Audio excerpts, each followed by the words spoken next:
Kurikulum sebagai rencana dan pengaturan mengenai isi, bahan pelajaran, metode, serta proses pembelajaran yang digunakan sebagai pedoman dalam kegiatan pendidikan di sekolah. Kurikulum mencakup semua hal yang dirancang untuk mencapai tujuan pendidikan, yaitu pengembangan kemampuan, pengetahuan, keterampilan, dan karakter peserta didik. Kurikulum adalah fondasi dari setiap perjalanan pendidikan. Bagaimana kita merancangnya, menentukan arah masa depan peserta didik, dan mewujudkan potensi mereka di dunia yang terus berkembang. Fungsi kurikulum yang pertama sebagai pedoman, yaitu memberikan arahan kepada guru dalam merancang proses pembelajaran. Fungsi yang kedua sebagai alat pencapaian tujuan. Kurikulum membantu mencapai tujuan pendidikan, baik tujuan nasional maupun tujuan institusional. Tujuan yang ketiga sebagai pengembangan peserta didik. Kurikulum dirancang untuk memenuhi kebutuhan perkembangan akademik, emosional, dan sosial peserta didik. Intrakurikuler adalah kegiatan utama yang dilakukan di dalam jam pelajaran sebagai bagian dari kurikulum yang ditetapkan.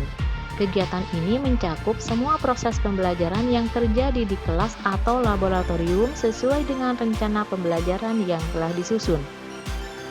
Kokurikuler adalah kegiatan yang mendukung pembelajaran intrakurikuler, tetapi dilakukan di luar jam pelajaran reguler. Tujuan kokurikuler adalah memperdalam, memperluas, atau mempraktikkan materi yang telah diajarkan di kelas.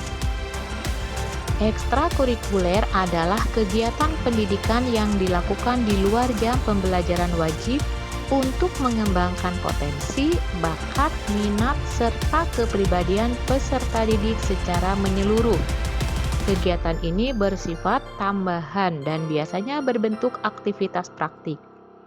Tujuan dari ekstrakurikuler mengembangkan bakat dan minat peserta didik, membentuk karakter dan keterampilan sosial, meningkatkan kesehatan fisik dan mental peserta didik, menanamkan nilai kepemimpinan, kerjasama, dan tanggung jawab.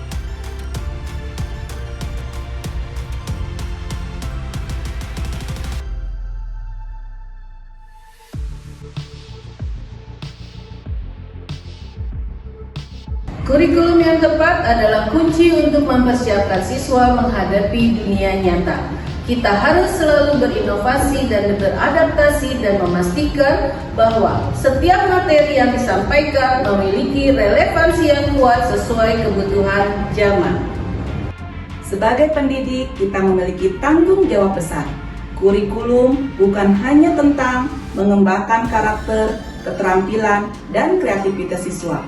Inilah saatnya untuk menyusun kurikulum yang lebih holistik dan menyeluruh. Tidak ada satu kurikulum yang cocok untuk semua. Proses pengembangan kurikulum harus melibatkan kolaborasi, riset, dan masukan dari berbagai pihak. Dengan bekerja sama, kita bisa menciptakan pengalaman belajar yang lebih inklusif dan efektif. Ini adalah langkah pertama kita untuk menciptakan perubahan yang berdampak. Kami percaya setiap langkah kecil membawa dampak besar untuk masa depan. Mari kita mulai perjalanan ini bersama-sama untuk menciptakan kurikulum yang lebih baik bagi generasi mendatang. Mari kita lihat pengembangan kurikulum di SDN Gembor 1, Kecamatan Jatiluwu, Kota Tangerang.